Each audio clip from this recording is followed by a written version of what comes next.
నమో వెంకటేశాయ. నారాయణం సురగురుం జగదేకనాథం భక్తప్రియం సకలలోక నమస్కృతం చ త్రైగుణ్యవర్జితమజం విభుమాద్యమీశం వందే భవగ్నమమరాసురసిద్ధవంద్యం. కళ్యాణాద్భుతగాత్రాయ కామితార్థప్రదాయినే శ్రీమద్వేంకటనాథాయ శ్రీనివాసాయ తే నమః.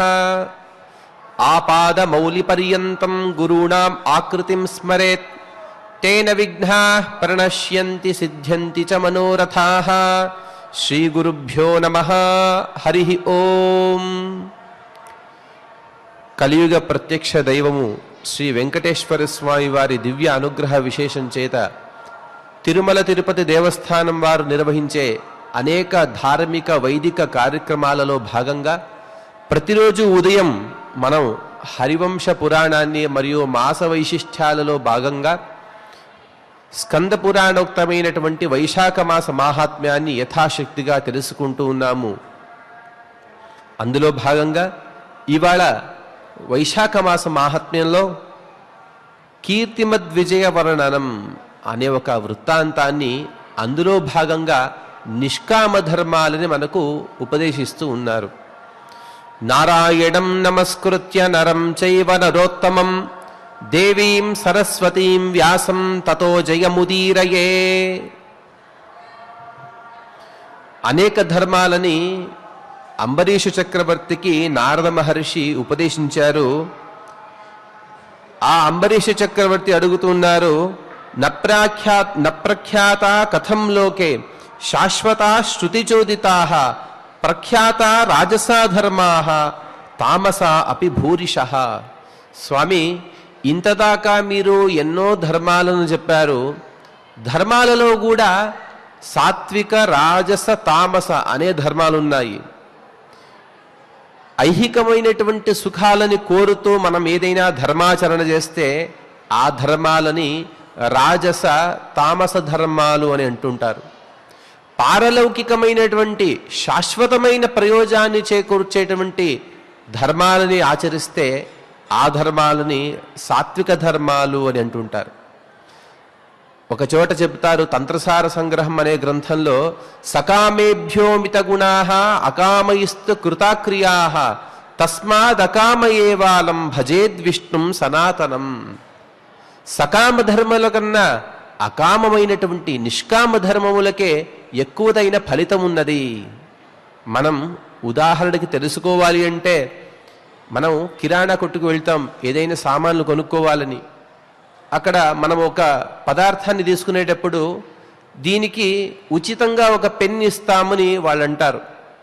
ఇక్కడ అదేవిధంగా మనం ధర్మాలు చూసుకుంటూ ఉంటే, మనం కొనబోయే ఏదైనా ఒక విలువైన పదార్థం ఏదైతే ఉందో ఆ పదార్థము, ఉదాహరణకి పిల్లల కోసం పాలపొడి అని అనుకుందాము, అది నిష్కామ కర్మ అయితే దానికి ఉచితంగా ఇచ్చేటువంటి పదార్థమే ఇది పెన్ను, ఇది సకామ కర్మ. ఉచితంగా వచ్చేదాన్ని ఎవరైనా మరొక్కసారి దానికి డబ్బు పెట్టి కొనుక్కుంటే ఏ విధంగా మూర్ఖమైనటువంటి పనిగా అది చెబుతూ ఉంటారో, అదేవిధంగా పరమాత్మని అడిగేటప్పుడు పరమాత్మ మాకు నిష్కామ బుద్ధిని మాత్రమే ఇవ్వు, సకామ బుద్ధిని, సకామ కర్మలను చేసేటువంటి బుద్ధిని ప్రసాదించొద్దు అని మనం కోరుతూ నిష్కామమైనటువంటి కర్మలనే, సాత్విక ధర్మములనే, ఈ నిష్కామ కర్మలనే సాత్విక ధర్మములు అని అంటుంటారు. అటువంటి సాత్విక ధర్మములనే చెప్పాలి అని చెబుతూ అంబరీషు చక్రవర్తి అడుగుతున్నారు, దుర్ఘటా బహుయత్నాశ్చ బహుద్రవ్య వ్యయావహాః. ఈ నిష్కామ కర్మ మరియు సకామ కర్మలలో ఉండేటువంటి ఒక వ్యత్యాసం ఏంటంటే, సకామ కర్మలు అనగా రాజస తామస ధర్మములకి డబ్బు ఎక్కువ ఖర్చు అవుతుంది, అక్కడ ప్రయత్నం ఎక్కువ, శ్రమ కూడా ఎక్కువ. కానీ నిష్కామ కర్మములు, సాత్విక కర్మములు ఏవైతే ఉన్నాయో అవి సుఖావహాః, సుఖంగా చేయవచ్చు, ఎటువంటి వ్యయ ప్రయాసలు ఉండవు. అందుకోసమే ఇటువంటి ధర్మాలనే చేయాలి కదా. ఇటువంటి నిష్కామ కర్మలకు ఎందుకు ప్రసిద్ధి లేదు? సకామ కర్మలే ఎందుకు ప్రసిద్ధి అవుతూ ఉన్నాయి? కేచిన్ మాఘం ప్రశంసంతి చాతుర్మాస్యాన్ పరే జగుగుహు. అందరూ కూడా మోక్ష ధర్మాలను ఆచరించండి అని చెబితే సరిపోతుంది, కానీ ఈ మాసంలో ఈ పూజలు చేయండి తద్వారా ఐహికమైనటువంటి ఇటువంటి ఫలాలు దక్కుతాయి అని చెబుతూ ఉంటారు. అది ఎందుకు? రాజసాస్ తామసా భూమౌ బహవ కాముకాజనా ఐచ్ఛన్నైహిక భోగాంస్తే పుత్ర పౌత్రాది సంపద. ప్రజలు కూడా అలాగే ఉన్నారు కదా స్వామి. అంబరీష చక్రవర్తి కృతయుగంలో చక్రవర్తి, అతను కూడా అడుగుతున్నాడు. ప్రజలు కూడా రాజస తామస యొక్క కర్మల ఎందే పరిగెత్తుతున్నారు, వాటి వెనకే పరిగెత్తుతూ వాటినే ఆచరిస్తూ పుత్రపౌత్రాది సంపదనే అడుగుతున్నారు. అందరూ కూడా పునరావృత్తి ఉన్నటువంటి స్వర్గాన్ని కోరుతున్నారు. అనగా 3 విధమైనటువంటి లోకాలు ఉన్నాయి. పునరావృత్తి వర్జితమైనటువంటి మోక్షము, అది అక్కడికి వెళితే నిత్యానంద స్వరూపము, ఎప్పుడు కూడా సుఖాన్ని అక్కడ మనం మన అనుభూతికి వస్తూ ఉంటుంది. అటువంటి నిత్య సుఖస్వరూపమైనటువంటి మోక్షాన్ని ఎవరూ కోరుకోరు. అక్కడికి వెళ్ళిన వారు వాళ్ళు శాశ్వతంగా ఆ సుఖమైన లోకంలోనే ఉంటారు. మరొక లోకం కూడా ఉంది, ఇది కూడా పునరావృత్తి వర్జితమే. ఇక్కడ దుఃఖభూయిష్టంగా ఉంటుంది. అక్కడ అందరూ కూడా దుఃఖాలనే పడుతూ ఉంటారు. ఉదాహరణకి తామిశ్ర, మహాతామిశ్ర, అంధతామిశ్ర ఇత్యాది లోకాలున్నాయి. ఎవరైతే పరమాత్మని అన్యథా భావిస్తారో వారు ఆ లోకాలకు వెళతారు. అక్కడికి వెళ్ళిన వారు తిరిగి రారు, అక్కడ దుఃఖాన్ని అనుభవిస్తూ ఉంటారు. మరొక లోకం ఉన్నది, అదేంటంటే ఈ భూలోకము మరియు స్వర్గము, సామాన్య నరకము, ఈ 3 కలిసినటువంటి ఒక లోకము. ఇక్కడ ఎవరుంటారు అంటే సామాన్యమైన కర్మలు అనగా రాజస తామస కర్మలను చేస్తూ స్వర్గాన్ని మాత్రమే కోరుకుంటారు. దానిపైన ఉన్నటువంటి మోక్షాన్ని కోరుకోరు. ఇలాగా అందుకు అంటే ఆ విధంగా జనాలు ఎందుకు కోరుకుంటారు? శాశ్వతమైన మోక్షాన్నే కోరుకోవచ్చు కదా అని అంబరీష చక్రవర్తి నారద మహర్షిని అడగగా, నారద మహర్షి దాని గురించి ఏమి సమాధానమిచ్చారు, ఈ కీర్తిమద్ విజయ వర్ణనం ఏమి అనే విషయాన్ని రేపు తెలుసుకునే ప్రయత్నం చేద్దాం. ఇక హరివంశ పురాణంలో భాగంగా నిన్నటి వరకు మనం బ్రహ్మదత్తుడి యొక్క పూర్వజన్మ బ్రహ్మదత్తుడి యొక్క సామాన్యమైన పరిచయాన్ని తెలుసుకుందాము. బ్రహ్మదత్తుడి ఇంట్లో పూజనీయ అనే పక్షి ఈ బ్రహ్మదత్తుడికి స్నేహితురాలు. ఒకసారి ఈ బ్రహ్మదత్తుడి కుమారుడైనటువంటి సర్వసేనుడు క్రీడలో భాగంగా అంటే ఆటలాడుతూ ఆ పూజనీయ అనే పక్షి యొక్క కొడుకుని అనగా చిన్న పక్షిని తను సంహరించేశాడు. అప్రయత్నంగా జరిగింది. కానీ కూడా ఆ పూజనీయ అనే పక్షి ఈ బ్రహ్మదత్తుడి కుమారుడైన సర్వసేనుడి యొక్క 2 కళ్ళను పొడిచి అలాగే వెళ్ళిపోతుంది. రాజు అంటాడు, బ్రహ్మదత్తుడు నీవు నా ఇంట్లోనే ఉండవచ్చు కదా, నీవు చేసిన పనిపైన నాకు ఎటువంటి ఆగ్రహం లేదు అని చెప్పినప్పటికీ కూడా ఆ పూజనీయ అనే పక్షి అంటుంది, కాలాంతరంలో నీకు నాకు వైమనస్యం రావచ్చు, నీవు మహాచక్రవర్తివి, నేను అల్పురాలైనటువంటి పక్షిని, నన్ను సంహరించేస్తావు, అందుకోసం నీ నుండి నేను దూరం ఉండడమే మంచిది అని చెబుతూ తను అక్కడ నుండి వెళ్ళిపోయింది అని ఉపదేశించారు మార్కండేయ మహాముని గారు భీష్మాచార్యుల వారికి. మరియు ఇప్పుడు భీష్మాచార్యుల వారు బ్రహ్మదత్తుడు ఎవరు, ఆ బ్రహ్మదత్తుని యొక్క పూర్వజన్మ వృత్తాంతాన్ని కూడా చెబుతూ ఉన్నారు. శ్రాద్ధే ప్రతిష్ఠితో లోకః శ్రాద్ధే యోగః ప్రవర్తతే హంతతే వర్తయిష్యామి శ్రాద్ధస్య ఫలముత్తమం. బ్రహ్మదత్తుడు యోగ మార్గాన్ని అనుసరించి ముక్తిని పొందాడు అని చెప్పారు. యోగ మార్గం అంటే ఏంటి? అతను యోగ మార్గంలోనే ఉండాల్సింది రాజుగా ఎందుకు వచ్చాడు అని ప్రశ్నించగా, దీనికి అంతటికి కూడా శ్రాద్ధమే కారణం నాయన. శ్రాద్ధే ప్రతిష్ఠితో లోకః, ప్రపంచమంతా కూడా శ్రాద్ధాన్ని అనుసరించే ఉంది. శ్రాద్ధం ద్వారానే జ్ఞాన మార్గాన్ని వెళ్ళవచ్చు. అటువంటి ఉత్తమమైనటువంటి శ్రాద్ధానికి తార్కాణంగా ఈ బ్రహ్మదత్తుని యొక్క కథను చెప్పుకోవచ్చు అని చెబుతూ, ఈ బ్రహ్మదత్తుడు ఎవరు అనగా బ్రహ్మదత్తుడు ఒకడే కాదు, బ్రహ్మదత్తుడు ఇత్యాదులు 7 మంది ఉన్నారు. ఈ 7గురు కూడా 7 జన్మలని పొందారు అందులో 7వ వాడు ఈ బ్రహ్మదత్తుడు. పూర్వం ఒకసారి శునశ్శేఫ అనే ఋషిని విశ్వామిత్ర మహర్షి వారు తన కుమారుడిగా స్వీకరిస్తూ ఉంటారట. స్వీకరించేటప్పుడు అప్పుడు ఆ విశ్వామిత్ర మహర్షి యొక్క 100 మంది కుమారులలో 50 మంది ఒప్పుకుంటారు, ఇంకా 50 మంది ఒప్పుకోరు. ఎవరైతే ఒప్పుకోరో మీరందరూ కూడా జ్ఞానభ్రష్టులైపోండి అని విశ్వామిత్ర మహర్షి వారు శపిస్తారు. ఆ శపించిన వాళ్ళలో 7గురు ఉన్నారట. వారెవరు ఉంటే వాగ్దుష్ట, క్రోధన, హింస్ర, పిశున, కవి, ఖస్రుమ, పితృవర్తి. ఈ 7గురు కూడా విశ్వామిత్రుల కుమారులు, వారిచే శపించబడినవారు. వీరందరూ కూడా కౌశికస్య సుతాస్తాత శిష్య గార్గ్యస్య భారత. కౌశిక మహర్షి యొక్క పిల్లలుగా మరొక జన్మలో పుట్టారు. గార్గ్య మహర్షి దగ్గర శిష్యరికం చేస్తూ ఉన్నారు. అటువంటి సందర్భంలో వీరి గురించి చెబుతారు. వీరందరూ కూడా వారి వారి పేరు తగ్గట్టుగానే ఉన్నారట. మొట్టమొదటి వాడు వాగ్దుష్ట, ఎప్పుడు కూడా చెడు మాటలు మాట్లాడేవాడు. క్రోధన, రెండవ వాడు ఎప్పుడు కూడా క్రోధంతో ఉండేవాడు. హింస్ర, హింసా స్వభావం కలిగినవాడు. పిశున, పిసినారి, మరియు ఇంకొకరి గురించి చాడి చెప్పడం ఎక్కువ. 5వ వాడు కవి, జ్ఞాని.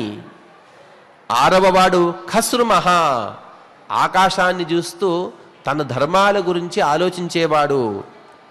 7వ వాడు పితృవర్తి, జ్ఞానుల వెనక తిరిగేవాడు. అనగా మనం ఇక్కడ వీరి గురించి సంఖ్యాపరంగా వీరిని తెలుసుకుంటే చాలా మంచిది. ఈ 7గురిలో 1, 2, 3, 4 ఈ 4 కూడా దుష్ట స్వభావం కలిగిన వారు. 5, 6, 7 ఈ 3 కూడా సత్స్వభావం కలిగిన వారు, మంచి స్వభావం కలవారు అని ఇక్కడ చెబుతూ ఉన్నారు. అందులోనూ కూడా 7వ వాడు పితృవర్తి, జ్ఞానుల వెనుక తిరిగేవాడట. ఇతడే బ్రహ్మదత్తుడిగా పుట్టాడు. మార్కండేయ మహర్షి చెబుతూ ఉన్నారు, అహం ఏతాన్ ప్రత్యక్షం అపశ్యం కురుక్షేత్రే.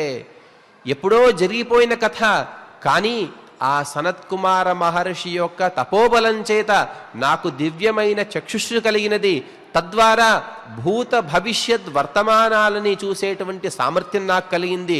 అందుకోసం నేను భూతకాలంలో వెళ్ళి అక్కడ నేను ఈ 7గురిని కూడా చూశాను అని చెబుతూ, ఒకసారి వీరందరూ కూడా ఈ 7గురు కూడా కౌశిక మహర్షి దగ్గర, గార్గ్య మహర్షి దగ్గర శిష్యరికం చేస్తున్నారు. గురువుగారు చెప్పారు, ఒక ఆవుని మరియు దాని సంవత్సరమైనటువంటి దూడతో సహితమైనటువంటి ఆవుని ఇచ్చి మీరు వెళ్ళి వనానికి వెళ్ళి మేతకు తీసుకువెళ్ళండి అని చెప్పారు. మేతకైతే తీసుకెళ్లారు, కానీ అక్కడికి వెళ్ళిన తర్వాత ఈ 7గురికి కూడా చాలా ఆకలైపోయింది. అందుకోసం అందరూ 1, 2, 3, 4 వారంటున్నారు, ఎలాగైనా సరే ఈ ఆవుని చంపేద్దాము, ఈ ఆవుని చంపి ఆ మాంసాన్ని మనం ఆహారంగా స్వీకరిస్తాము, ఆకలిపోతుంది. అప్పుడు 5వ వాడంటాడు, తాన్ కవి ఖస్రుమశ్చైవ యాచేతే నేతి వై తదా నచాశక్యంత తే తాభ్యాం తదా వారయితుం ద్విజాహ. 5వ వాడు 6వ వాడు వీరిద్దరూ చెబుతారు, గౌర్నహంతవ్యా, గోహత్య చెయ్యకూడదు, అందుకోసం ఇది అధర్మము, వద్దు అని ఎంత చెప్పినా కూడా 1, 2, 3, 4 ఈ 4 కూడా వాళ్ళు వినలేదు, వాళ్ళ మాటను వినలేదు. కానీ 7వ వాడు ఒక మాట చెప్తాడు. అతను అంటున్నాడు, యద్యవశ్యం ప్రహంతవ్య పితృనిర్దిశ్య సాధ్విమాం. ఒకవేళ దీన్ని చంపేదే అయితే పితృదేవతలకి సమర్పిద్దాము. ఎందుకంటే అతని స్వభావాన్ని కూడా చెబుతున్నారు, పితృవర్తీయతు యస్తేషాం నిత్యం శ్రాద్ధాన్నికో ద్విజః. ఈ పితృవర్తి అనే 7వ వాడు ఎవరైతే ఉన్నాడో ప్రతిరోజు కూడా శ్రాద్ధం చేసేవాడట. శ్రాద్ధం అంటే మనము ఇప్పుడు చేసేటువంటి కాలశ్రాద్ధాలు ఇవి అని మనం అనుకుంటూ ఉంటాము. కానీ బ్రహ్మయజ్ఞం చేసి ఆ బ్రహ్మయజ్ఞంలో తర్పణాదులు చేయుట కూడా మనము చేసిన కర్మలని పితృదేవతలకి సమర్పణ చేయుట కూడా శ్రాద్ధము అని శాస్త్రాల్లో మనకు చెప్పారు. అటువంటి శ్రాద్ధాన్ని ప్రతిరోజు కూడా 7వ వాడు చేసేవాడు. అందుకోసం అతను చెబుతున్నాడు, ఒకవేళ గోహత్య చేయవలసినదే, మనం ఆకలి తీర్చుకోవలసినదే, ఇదే నిర్ణయం అయితే గోవుని హత్య చేసి దాన్ని పితృవులకి సమర్పించి ఆ పితృదేవతల ప్రసాదంగా మనం మాంసాన్ని స్వీకరిద్దాం. తద్వారా గౌరపి ధర్మం ప్రాప్స్యతి నాత్ర సందేహ. ఈ గోవుకి కూడా ఉత్తమమైన సద్గతి కలుగుతుంది కదా అని చెప్పారు. చెప్పేటప్పటికీ అలాగేని అందరూ కూడా నిర్ణయం చేశారు. యద్యపి 5వ వాడికి 6వ వాడికి చంపే మనస్సు లేదు, కానీ మిగతా వారందరూ కూడా ఒక నిర్ణయంతో ఉన్నప్పుడు వీరిద్దరూ విభేదించలేక, మరియు ఆకలి అవుతుంది, ఆ ఆకలి ప్రభావం వలన కూడా అందరూ కలిసి ఆ ఆవుని హననం చేశారు. 7వ వాడు ఆ హననం చేసిన తర్వాత ఆ గోమాంసాన్ని పితృదేవతలకి సమర్పించాడు. సమర్పించి ఆ సమర్పణ చేసి కొద్ది భాగాన్ని వీరందరూ కూడా ఆహారంగా స్వీకరించి గురువు గారి దగ్గరికి వచ్చేశారు. గురువు గారి దగ్గర అబద్ధం చెబుతూ ఉన్నారు అందరూ కూడా. శార్దూలేన హతో ధేను వత్సోయం గృహ్యతాం మమ. స్వామి, మేతకు వెళ్ళాము, కానీ పులి వచ్చింది. పులి వచ్చి ఆవుపై దాడి చేసి ఆవుని చంపేసింది, దూడ మాత్రమే మిగిలింది. అందుకోసం ఈ దూడని మాత్రమే మీకు సమర్పిస్తున్నాము, స్వీకరించండి అని చెప్పారు. వారందరూ కూడా చేసిన ఎంత తప్పు పని అంటే, బ్రహ్మస్వ. మనం జీవితంలో ఎన్నో సంపదలు చూస్తూ ఉంటాము, అందులో కొన్ని సంపదలని ఎప్పటికీ కూడా స్వీకరించకూడదట. అందులో గురుస్వ అనగా గురువు యొక్క సంపద అనగా గురువు యొక్క ధేను ఆవుని ఎప్పుడు కూడా హననం కానీ దాన్ని దొంగలించడం కానీ చేయకూడదు. వీరు ఆ పనిని చేసేశారు. వీరు చేసిన పాపాలు కూడా చెబుతారు. మొట్టమొదటిగా వీరు చేసిన పాపం ఏంటంటే గోహత్య చేశారు, మరియు గురువు యొక్క ధనాన్ని ధేనువుని అపహరించారు, మరియు గురువు దగ్గర అబద్ధం కూడా చెప్పేశారు. కానీ వారు చేసిన ఒకే ఒక పుణ్యకర్మ ఏంటి అంటే శ్రాద్ధం చేసి పితృదేవతలకి ఆ మాంసాన్ని సమర్పించుట. ఈ ప్రభావం వలన వారికి స్థిరమైనటువంటి బుద్ధి లేదు. గోహత్య చేశారు కాబట్టి గోహత్య పాతకం ద్వారా స్థిరమైనటువంటి బుద్ధి లేక చాలా కష్టపడుతూ ఈ జీవితాన్ని కొద్ది రోజుల తర్వాత చాలించేశారు. ఆ జన్మ అయిపోయింది. ఇక తర్వాతి జన్మ చెబుతూ ఉన్నారు. తర్వాతి జన్మలో తేవై క్రూరతయా హింస్రాహ అనార్యత్వాద్ గురౌ తదా. వారు పూర్వజన్మలో క్రూర స్వభావం కలిగిన వారు, మరియు చేయకూడని పనిని చేశారు. అందుకోసం దశారణ అనే ప్రదేశంలో లుబ్ధక అనే వ్యాధుడికి అనగా వేటవాడి ఇంట్లో పుట్టారట. ఆ వేటవాడికి వీరు ఏడుగురు కూడా అదే క్రమంగానే పిల్లలుగా పుట్టారు. కానీ పుట్టినప్పుడు వీరందరికీ కూడా పూర్వజన్మ స్మృతి ఉన్నది, మరియు పితృదేవతల యందు భక్తి చేశారు కాబట్టి పితృదేవతలకి సమర్పించిన ఒక ప్రసాదంగా స్వీకరించారు కాబట్టి తత్ప్రభావంగా వారికి జ్ఞానోదయం కలిగింది. పూర్వజన్మలో మేం పాపం చేశాము, ఇకపైన పాపం చేయకూడదు అనే సద్భావనతో ఉన్నారు. ఇక్కడ వారి 7 పేర్లు కూడా మారిపోయాయి. పూర్వజన్మలో 1, 2, 3, 4 ఈ 4 పేరు చాలా కర్షంగా ఉండేది, కర్కశంగా అనగా చెడ్డ పేర్లు ఉండేవి. ఇప్పుడు మాత్రం మంచి పేర్లు వచ్చేసాయి. నిర్వైరః, నివృత్తి, శాంత, నిర్మన్యు, కృతి, వైధసః, మాతృవర్తి అనే 7 ఉత్తమమైనటువంటి పేర్లు కలవారిగా వీరు పుట్టారు. పుట్టి అంత మాత్రం కాదు, వీరి గురించి హరివంశ పురాణం చెబుతోంది. స్వకర్మ నిరతా సర్వే లోభానృత వివర్జితా తావన్మాత్రం ప్రకుర్వంతి యావత ప్రాణధారణం. వీరికి అందరికీ కూడా వారి వారి కర్మాచరణ ఉన్నది. పూజలు ఉంటే ఎవరో అర్చకులో లేకపోతే గుళ్ళో ఉన్నవారు మాత్రమే పూజ చేయాలి అని లేదు. ప్రతి ఒక్కరికి కూడా వారి వారి కర్మాచరణ చేసుకోవలసినదే అని శాస్త్రం చెబుతోంది. అదేవిధంగా ఈ వ్యాధులు వారికి ఏదైతే అనుష్ఠానం ఉన్నదో ఆ అనుష్ఠానాన్ని చేసుకుంటున్నారు. ఎటువంటి లోభం లేదు, అబద్ధాలు చెప్పటం లేదు. మరియు వారి వృత్తి ఏంటంటే ప్రాణులని హింసించుట, హింసించిన తర్వాత ఆ ప్రాణులని ఆ ప్రాణి యొక్క మాంసాన్ని అమ్ముట వీరి పని. కానీ వీరేం చేస్తున్నారంటే తమ కడుపు నింపుకోవడానికి ఎంతైతే ప్రాణిహింస చేయాలో అంత మాత్రమే చేస్తున్నారు. దానికన్నా ఎక్కువ ఇంకా ధనాన్ని కూడబెడదాము అనే ఆలోచన వారికి లేదు. మిగతా సమయాల్లో ఏం చేస్తున్నారు అంటే శేషం ధ్యానపరాకాలం అనుధ్యాయంతి కర్మతత. మిగతా సమయాల్లో వారు ధ్యానాన్ని చేస్తున్నారు, వారికి విహితమైనటువంటి తపస్సుని ఆచరిస్తున్నారు. మరియు ఇక్కడ హరివంశ పురాణంలో చెబుతున్నారు, హింసా ధర్మరతాహ, ధర్మమైనటువంటి హింసని చేస్తున్నారు.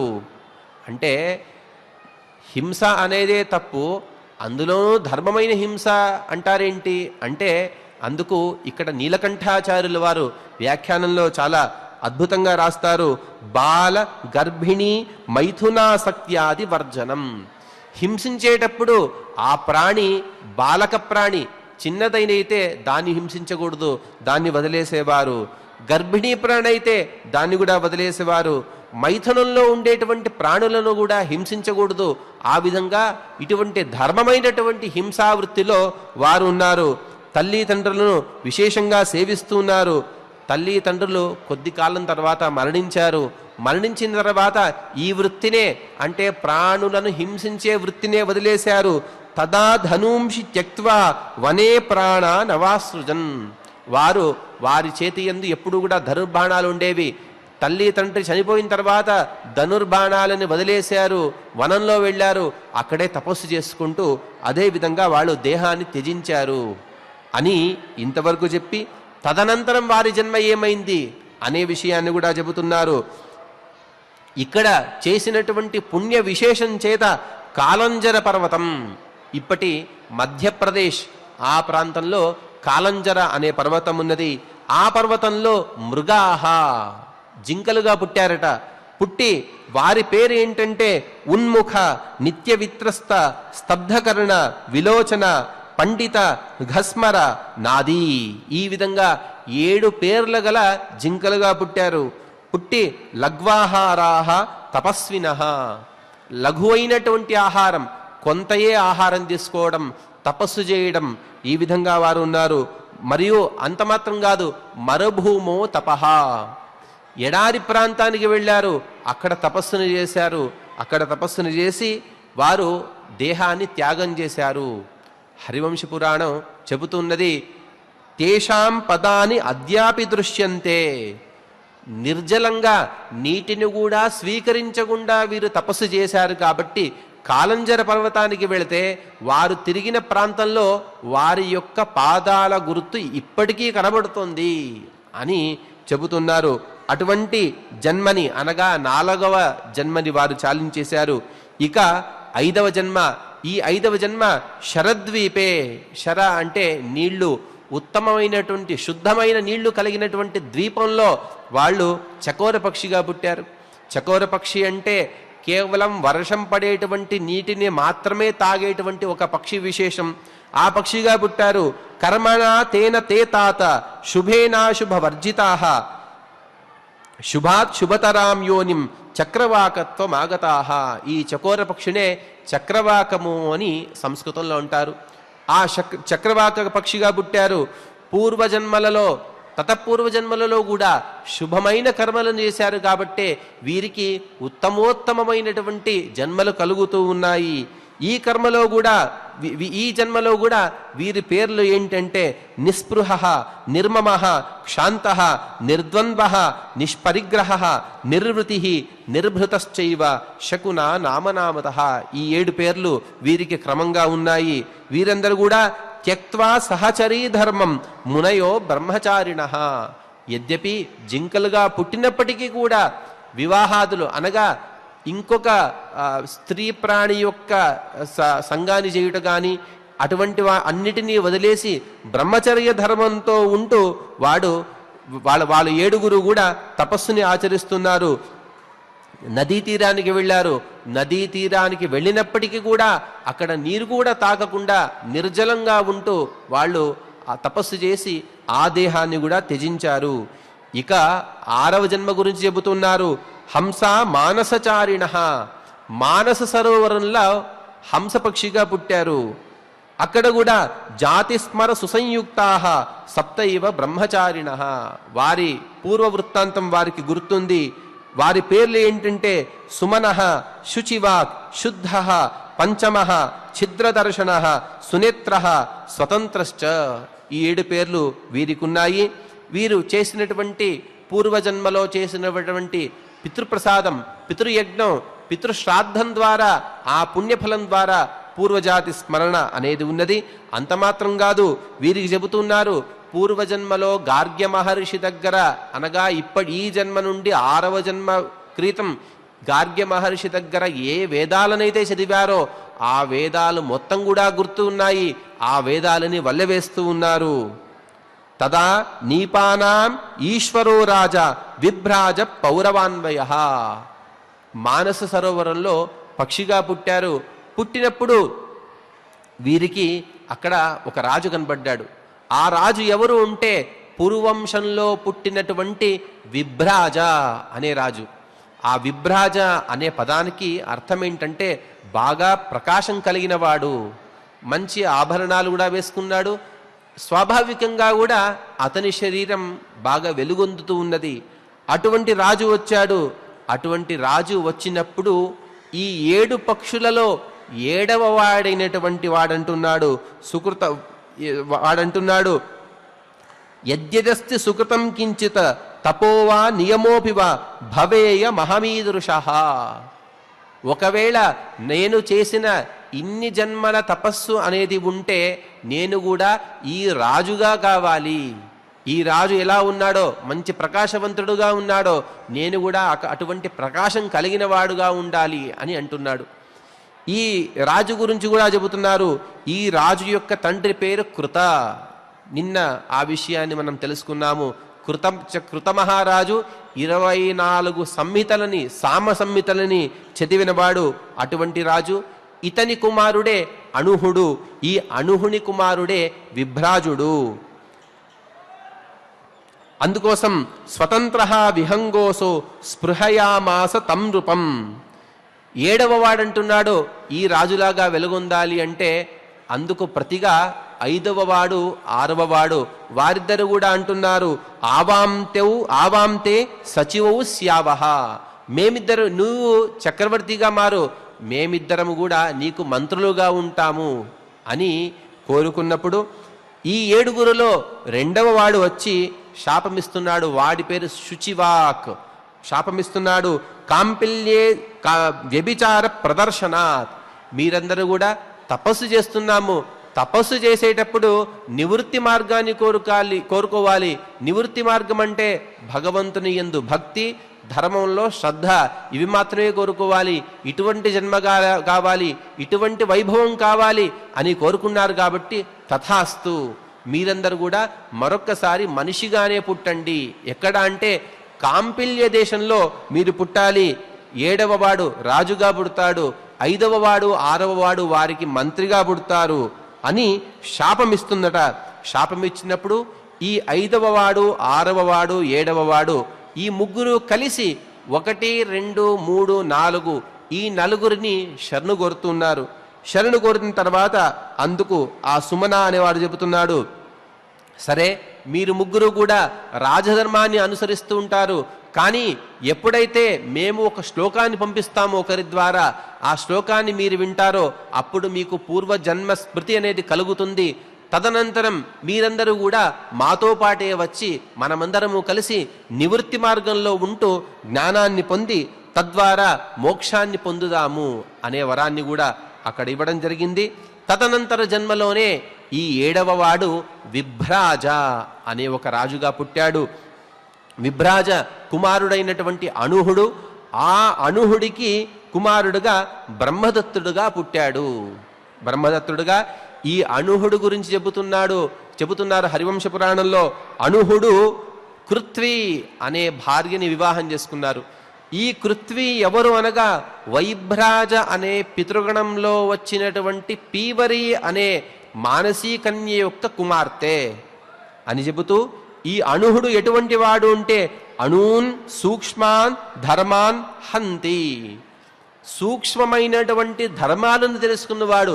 హంతి అంటే హనహింస గత్యోహో అనే ధాతు. ఇక్కడ ఈ ధాతువుకి గతి అనే అర్థం ఉన్నది.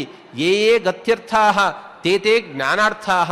గత్యర్థకమైన అన్ని కూడా జ్ఞానార్థకంగా చెబుతూ ఉంటారు. అటువంటి ఈ రాజు సూక్ష్మమైనటువంటి అన్ని ధర్మాలను తెలుసుకుని వాటిలో ప్రవృత్తి స్వభావం కలిగిన వాడు. అందుకోసం ఇతనికి అణుహ అనే పేరు ఉన్నది.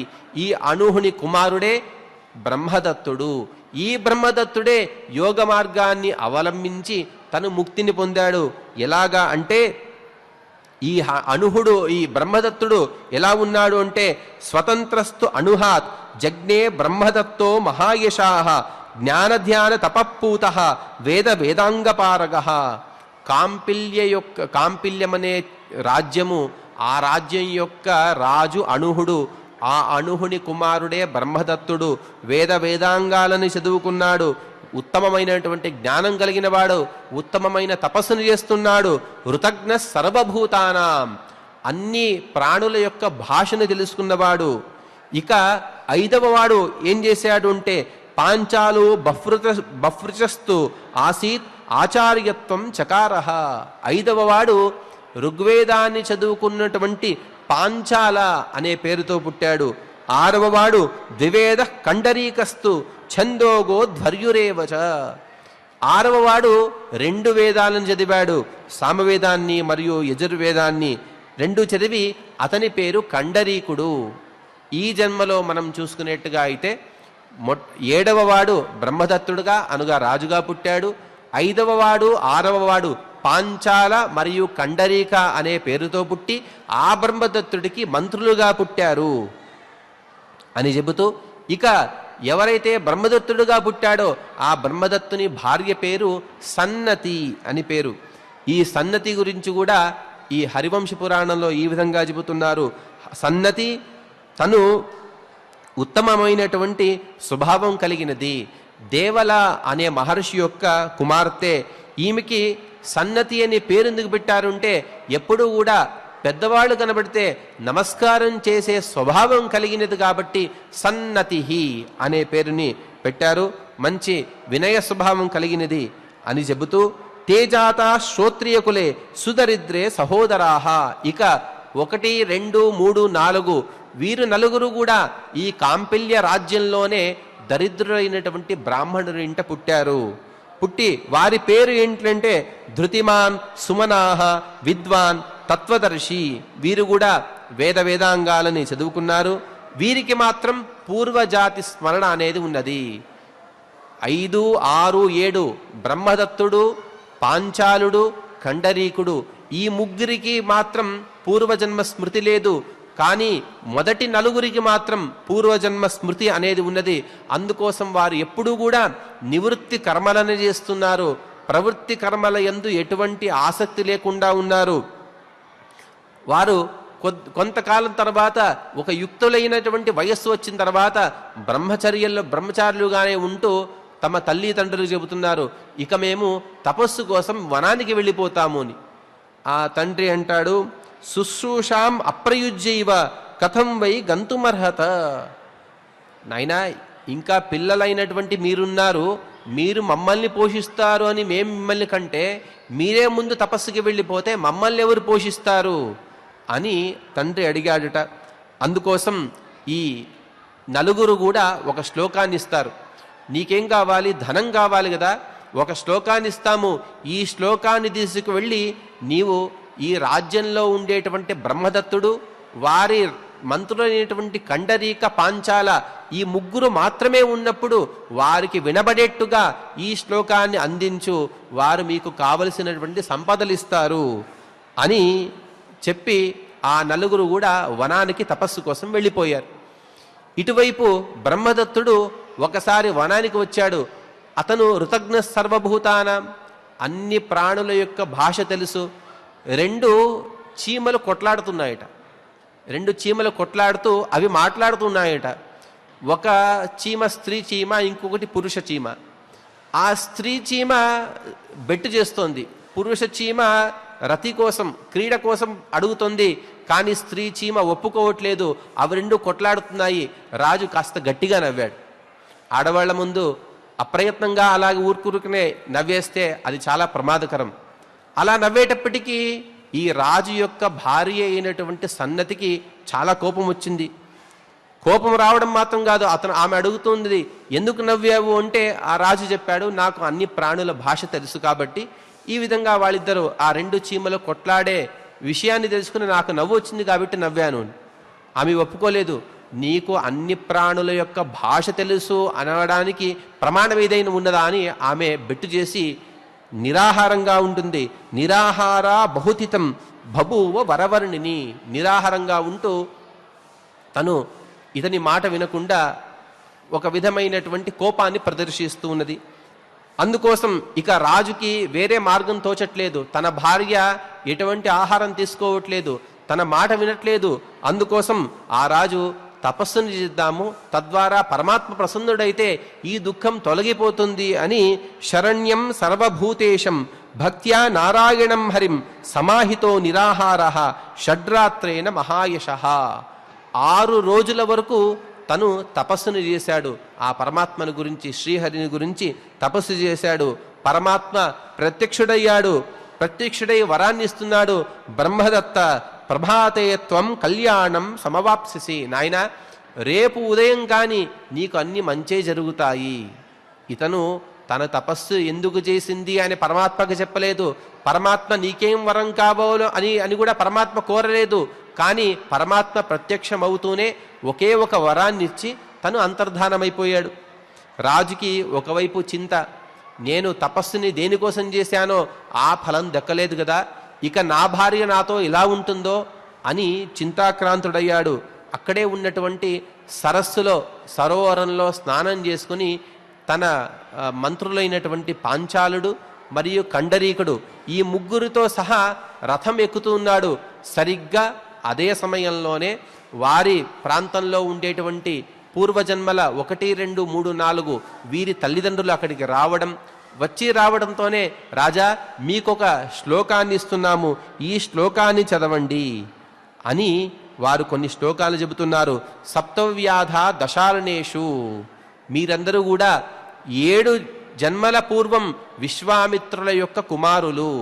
ఆ విశ్వామిత్ర మహర్షి యొక్క తపస్సు చేత, ఆ విశ్వామిత్ర మహర్షి యొక్క శాపం చేత ఒక జన్మలో సప్తవ్యాధులు వ్యాధ జన్మలో పుట్టారు. మృగా కాలంజరేగిరు, తదనంతర జన్మలో కాలంజర పర్వతంలో మృగాలుగా, జింకలుగా పుట్టారు. చక్రవాక శరద్వీపే, తదనంతర జన్మలో శరద్వీపంలో చక్రవాక పక్షిగా పుట్టారు. హంస సరసి మానసే, మానస సరోవరంలో హంస పక్షులుగా పుట్టారు. తేభిజాత కురుక్షేత్రే బ్రాహ్మణ వేదపార్గగా ప్రస్థితా. అటువంటి మేమందరము కూడా, అనగా ఈ మాట ఎవరిది అంటే 1, 2, 3, 4 ఈ 4 ఋషిపుత్రులు చెబుతున్నారు. మేమంతా కూడా ఇంతదాకా వేదాంగాలని అధ్యయనం చేశాము. తపస్సు చేసుకోవడం కోసం, ముక్తి కోసం మేమందరము వెళ్తున్నాము. దీర్ఘానం అధ్వానం ప్రస్థితా, దీర్ఘమైనటువంటి మార్గంలో, సుమార్గంలో మేము వెళ్తున్నాము. యూయం కిం అవసీదత, మీరు ముగ్గురు కూడా ఇక్కడే మిగిలిపోతారా అంటే పరోక్షంగా చెప్పేది ఏంటంటే, మేము సన్మార్గంలో, మోక్ష మార్గంలో వెళ్తున్నాము, మీరు కూడా వచ్చి మాతో కలవండి అని ఆ 4 చెప్పి పంపించిన వృత్తాంతాన్ని ఎప్పుడైతే బ్రహ్మదత్తుడు, వారి మంత్రి అయినటువంటి కండరీకుడు, పాంచాలుడు విన్నారో, వీరికి వెంటనే పూర్వజన్మ స్మృతి అనేది కలిగినది పరమాత్మ ప్రసాదం ద్వారా. అప్పటికప్పుడే తన మొత్తం రాజ్యాన్ని కూడా తను వదిలేశాడు. వదిలేసి తను వెంటనే తన కుమారుడైనటువంటి విశ్వక్సేనుడికి రాజ్యభారాన్ని ఒప్పజెప్పేసి తను అక్కడి నుండి వెళ్ళిపోవడానికి ప్రయత్నం చేస్తున్నాడు. ఆ వెళ్ళిపోయే సమయంలో ఈ బ్రహ్మదత్తుని భార్య అయినటువంటి ఆ సన్నతి దేవి వచ్చి చెబుతోంది, నేనింతదాకా కోపం చేసుకున్నాను అని మీరు అనుకున్నారు, కానీ మీ యోగ్యత ఏమనేది తెలుసు, మీరు పుట్టుకకి కారణం అనేది కూడా తెలుసు, మీరు తపస్సు చేయాలి, తద్వారా పరమాత్మ యొక్క అనుగ్రహం మీకు కలగాలి, అందుకోసమే నేను కోపం వచ్చినట్టుగా నటించాను. అంటే పూర్వజన్మలలో పూర్వ కాలంలో ఇటువంటి సత్యవంతులైనటువంటి పతివ్రత శిరోమణులు కూడా ఉండేవారు, అనగా భర్తని సన్మార్గంలో నడిపేవారు కూడా ఉండేవారు. అటువంటి మహాస్త్రీ ఆ సన్నతిదేవి యొక్క ప్రచోదనతో బ్రహ్మదత్తుడు తపస్సును చేయుట, పరమాత్మ యొక్క అనుగ్రహం, ఆ అనుగ్రహం విశేషం ద్వారానే ఈ శ్లోకం వారికి దక్కడం, తద్వారా పూర్వజన్మ స్మృతి కలుగుట. వెంటనే వారు సమస్తాన్ని కూడా త్యజించి వారితో పాటు, అనగా తమ పూర్వజులైనటువంటి 1, 2, 3, 4 వీరితో కలిసి తపస్సుకు వెళ్ళిపోయారు. తపస్సుకు వెళ్ళి తపస్సు చేసి వారు ముక్తిని పొందారు అనే వృత్తాంతాన్ని ఇక్కడికి చెప్పారు. ఇక్కడ చెబుతూ ఇటువంటి ముక్తి మార్గాన్ని ఎవరైతే అవలంబిస్తారో మరియు ఈ కథని ఎవరైతే వింటారో వారికి ఏ చాన్యే ధారయిష్యంతి తేషాం చరితముత్తమం తిర్యగ్యోనిషు తేజాతు నగమిష్యంతి కర్హిచిత. చాలా గొప్పదైనటువంటి వరాన్ని ఇస్తున్నారు. అనగా ఇప్పుడు మనం మనుషులుగా పుట్టాము, తత్రాపి జన్మశతకోటిషు మానవత్వం. మానవ జన్మ పొందాలి అంటే ఎన్నో కోట్ల జన్మ యొక్క ఫలితం ఉంటే తప్ప మనకు మానవ జన్మ రాదు. అటువంటి మానవ జన్మలో ఇప్పుడు పుట్టాము. మరొక్కసారి మానవ జన్మగా ఇంకా కింద వెళ్లకుండా మరొక్కసారి మానవ జన్మ కలగాలి, లేకపోతే దీనికైనా ఉత్తమ జన్మ కావాలి అని ఎవరైతే అనుకుంటూ ఉంటారో వారు ఈ కథని వినాలి. వారికి దీనికన్నా అధమమైనటువంటి జన్మ అనేది కలగదు అనే ఫలశ్రుతిని కూడా ఇక్కడ చెప్పారు.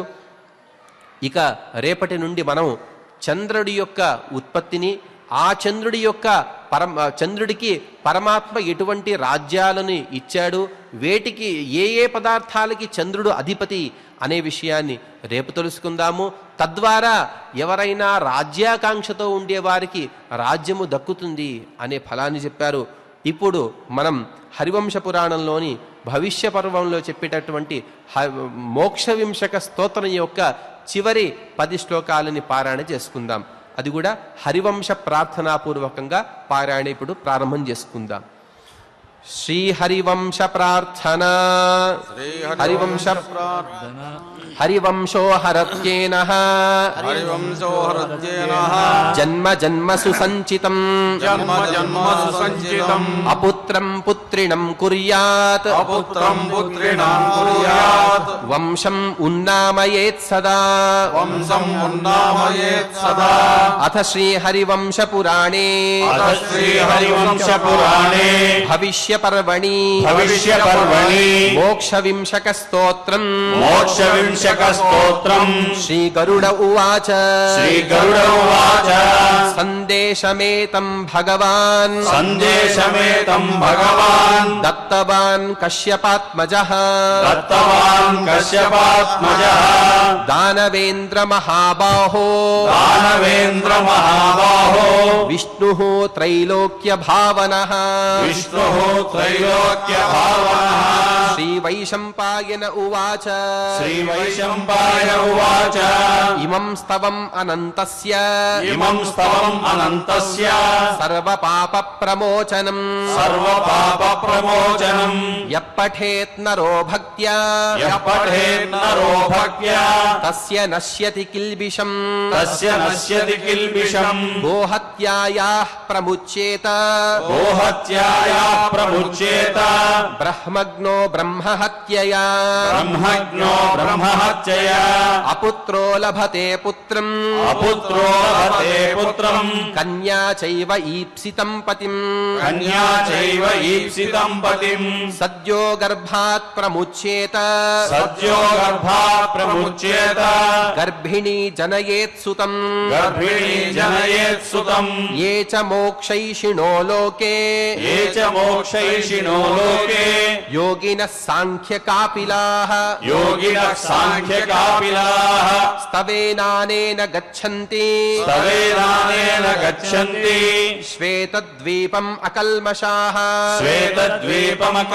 పురుషాః సర్వకామప్రదో హ్యేషః సర్వకామప్రదో యేషః తవో అనంతస్య కీర్త్యతే తవో అనంతస్య కీర్త్యతే యః పఠేత్ ప్రాతరుత్థాయ యః పఠేత్ ప్రాతరుత్థాయ శుచిః ప్రయతమానసః శుచిః ప్రయతమానసః సర్వాన్ కామాన్ అవాప్నోతి సర్వాన్ కామాన్ అవాప్నోతి మానవో నాత్ర సంశయః మానవో నాత్ర సంశయః ఏష వై వామనో నామ ఏష వై వామనో నామ ప్రాదుర్భావో మహాత్మనః ప్రాదుర్భావో మహాత్మనః వేదవిద్భిః ద్విజైరేవం వేదవిద్భిః ద్విజైరేవం పఠ్యతే వైష్ణవం యశః పఠ్యతే వైష్ణవం యశః యస్త్విమం వామనం దివ్యం యస్త్విమం వామనం దివ్యం ప్రాదుర్భావం మహాత్మనః